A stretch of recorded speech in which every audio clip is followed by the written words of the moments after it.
Let's get ready for the Unit 1 test by doing the Unit 1 test review. So this test review has 14 questions on it. Let's get started. Number 1, write the interval -5, 12 as an inequality and using set notation.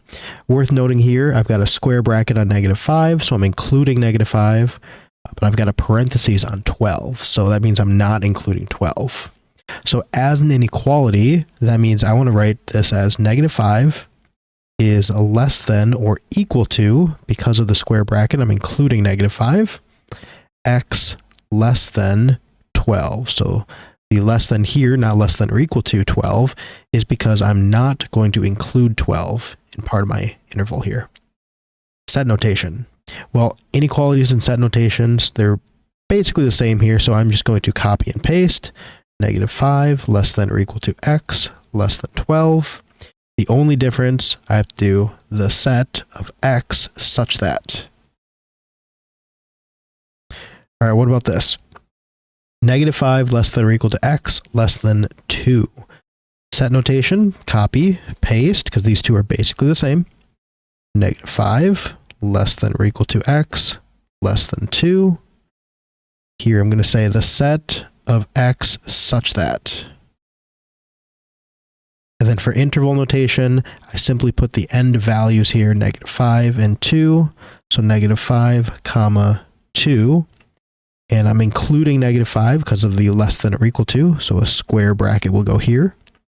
And I'm not including 2 because it's strictly less than. So parentheses. 16 is less than or equal to x less than 72. This is in set notation. So to write as an inequality, I'm just going to write this inside part. 16 is less than or equal to x less than 72. And for interval notation, I'll just do 16, 72. I'm including 16.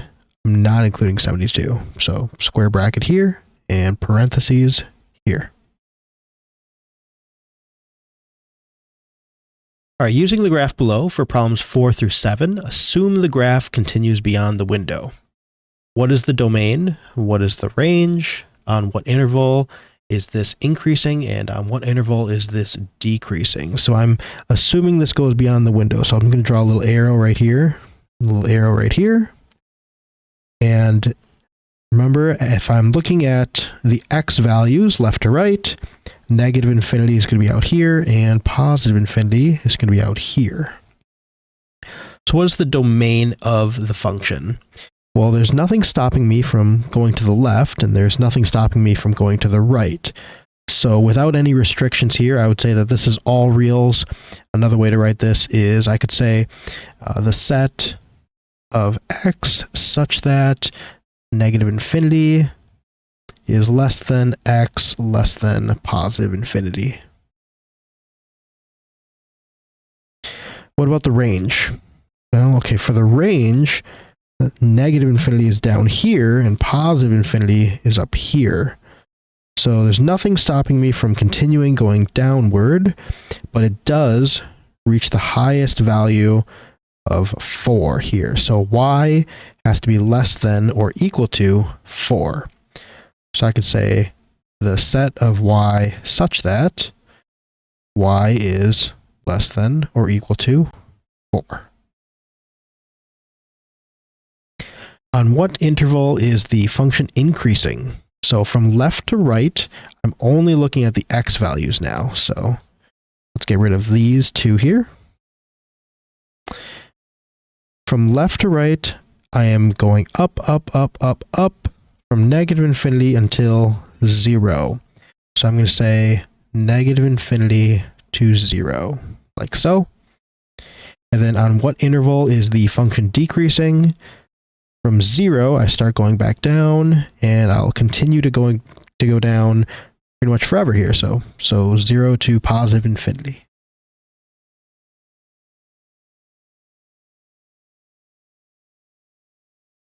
All right, page 2. translate the graph of f of x 1 unit to the left and 2 units up. Okay, so what I'm going to do is I'm going to take this entire graph and I'm going to pick certain points here and I'm going to go left 1, 2 up. So left 1, 2 up. And let's do this point, left 1, 2 up. And it looks like it's going to go up and down a bit like so. Okay, what about this point? Left 1, 2 up. Connect these ones like so. And we'll go left 1, 2 up. This goes down and then up like so. All right, so it's something like this.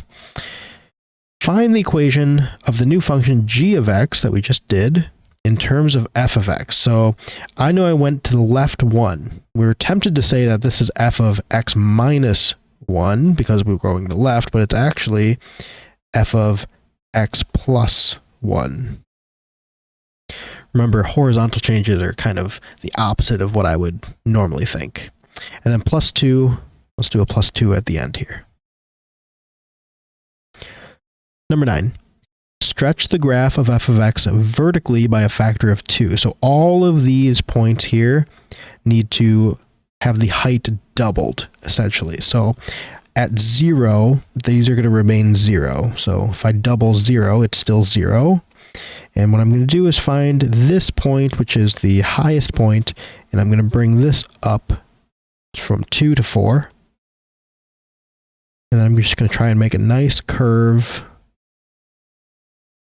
just like this. Okay. G of x is, so find the equation of the new function g of x in terms of f of x. Well, I stretched vertically by 2, so then this is going to be 2 times f of x.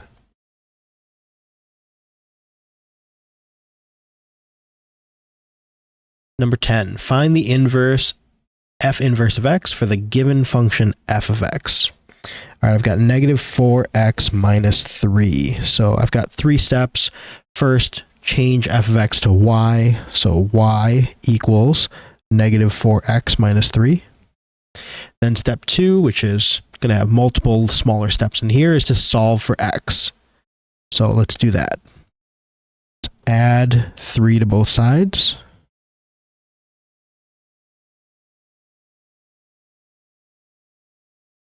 Okay, that'll give me negative 4x is equal to y plus 3. And then let's divide both sides by this negative 4.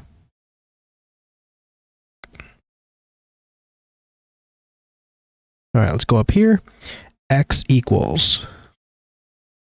And I'll take this negative, I'll bring it to the front and then distribute it through. So that'd be negative y minus 3 over 4. And then the final step here is once I've got x solved, I'm going to swap x and y.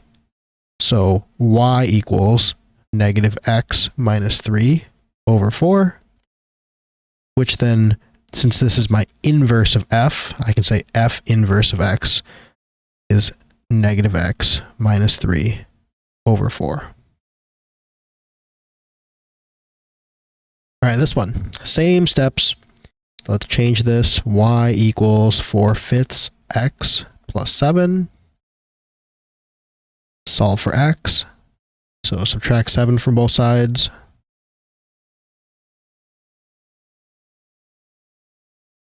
So I've got 4/5 x equals y minus 7. Let's multiply both sides by 5. Start undoing this 4/5. So the 5s will divide out here, and I'll distribute on this side. So up here, that's going to make 4x equals 5y minus 35. And finally, divide by 4.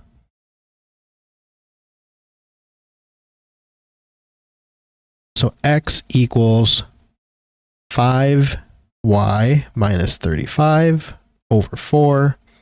The last step is to then actually find the inverse, so swap x and y.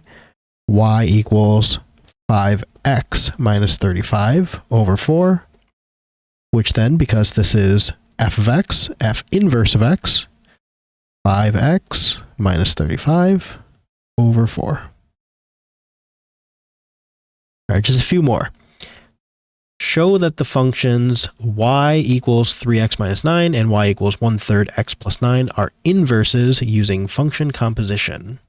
So what this means is I'm going to take one of these functions, I'm going to make that my base function. It doesn't really matter which one you do. So you could do this one as your base, or you could do this one as your base.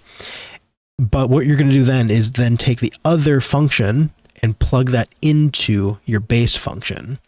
And if they are inverses, which it says show that they are, you should just get x back. If you get anything else, they're either not inverses or you've done something wrong.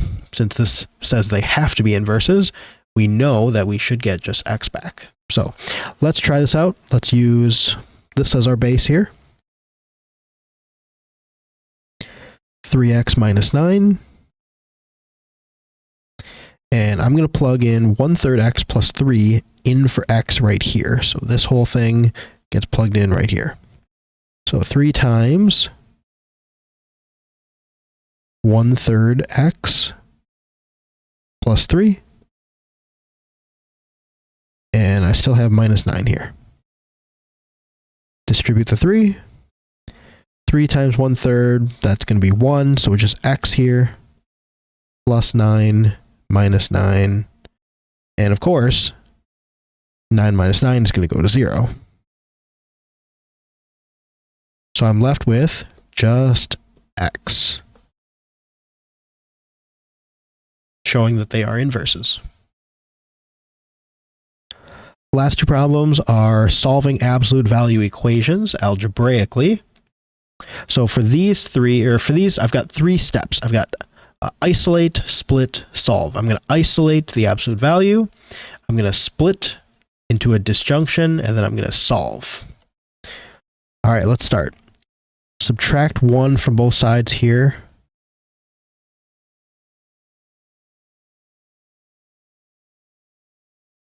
Three times the absolute value of x plus 2 is equal to 6. Then divide both sides by 3.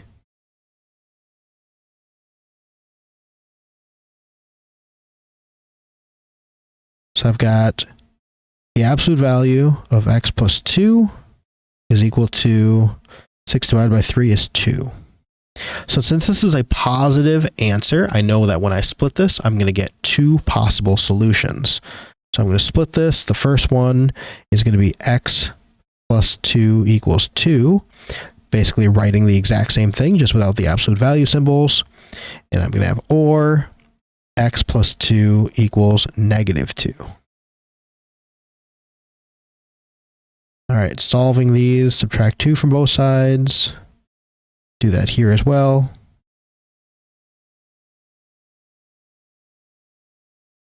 And I will get x equals 0 or x equals negative 4.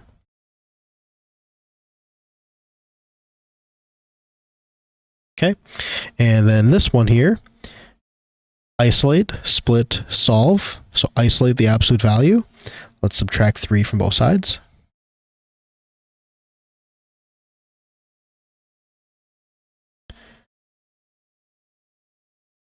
The absolute value of 4x minus 1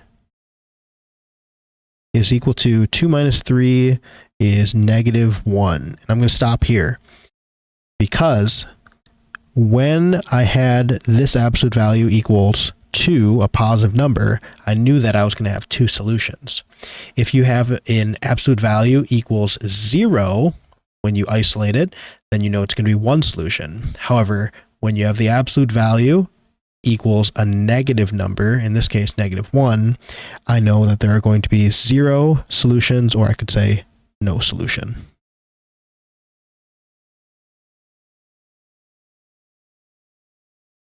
All right, hopefully that helps you prepare for the Unit 1 test.